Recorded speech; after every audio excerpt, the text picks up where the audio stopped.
When we look at using the yoga postures therapeutically, first and foremost, we can use them to balance our skeletal system. So a lot of people have turned out feet, and this would be what feels most natural. So if you were to stand there and have someone take a picture of you, if you notice that your feet are slightly turned out, then that is a base correction that the practices of yoga can help you with to learn to balance the strength and flexibility of your legs and your hips and your ankles to bring your feet into a straight position. And when the feet are straight, it takes the pressure off of the body. When they're straight and fist width apart, it takes the pressure off of the ankles, knees, and hips. So there's the least amount of strain, which can cause early breakdown. It can contribute to degeneration in the joint tissues and lubricant fluids themselves, and compressed nerves and pain. So we'd like to work on going from an outward toe position to a straight foot position, and that becomes the natural, that becomes the norm. This is unstable.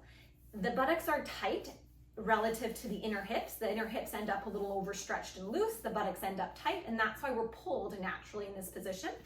And as you age, it doesn't provide a very stable foundation. So you have the capacity to tip forward a lot easier than if you had your feet straight ahead, fist width apart. Then the balls of your feet will actually help you to keep your balance and maintain an injury-free experience as you go about life. One of the ways that we start to correct that is by retraining the muscles, the musculature in the legs and hips. So this practice is called sit down, stand up. You'll need a block. It will go in between your thighs.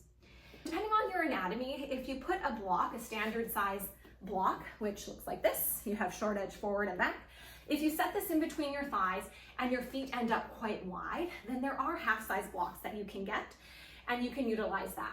But you'd like the block in between the thighs, above the knees, so you're not pressing on the knee bones, and your feet are fist width apart. Now, if you are used to having an outward foot position, your toes will be turned out. So here you want to straighten the feet and use the base of the second toe as a reference point for that straight foot position. And then we have a chair that is comfortable for you. You'll stand in front of the chair, and on an exhale, so we're gonna use our breath here, you'll sit down onto that chair. So you have to play around with the positioning, and you'll actually sit down so that your shoulders are over your hips. And then just let your arms hang. Inhale, you'll use your body weight to stand up. And exhales are to sit, inhales are to stand. Now, because we're retraining the body, it can be common for the toes to start to sneak open to the side, sometimes within the first few sets. If that happens, then bring the toes back into alignment so you have straight feet and continue. If you can't keep the feet straight, if they just are moving out open to the sides, then you need to increase the height of the chair. So you just put some cushions or some books or blocks under there, set yourself up, and then you would keep going, and being a little bit higher will help you to maintain that foot position. And then over time, when that becomes easy, then you can start to lower down again. Over time, once you get to the chair height and you can do 30 consecutive using your breath easily, then you'll start to decrease the height. So we'll use a step stool perhaps, or a stack of blocks, and you'll get lower and lower to the ground as the strength and the flexibility are realigned in your pelvis.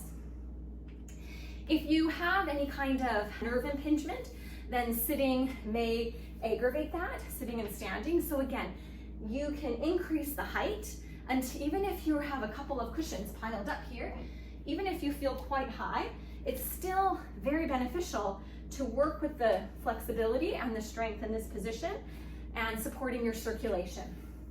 So you will lean your torso forward and your arms just naturally. So everything is just a natural movement.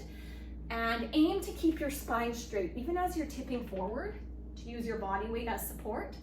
Keep your back straight rather than rounding and coming up that way. The last piece to want to keep in mind is that your toes stay relaxed. Again, we are often used to using these smaller muscles in our toes to stabilize us, so keep the toes lightly spread and relaxed so that you can use the strength of your feet, ankles, thighs, hips to complete this process. And so you'll do work at 10 initially, for a few days and work for 20 and then up to 30. And you may do several sets of it as well. And again, this will progress and you'll, over time, lower the height of the props as your strength and flexibility rebalances itself in the most optimal positioning to have proper nerve flow and bone alignment in your anatomy.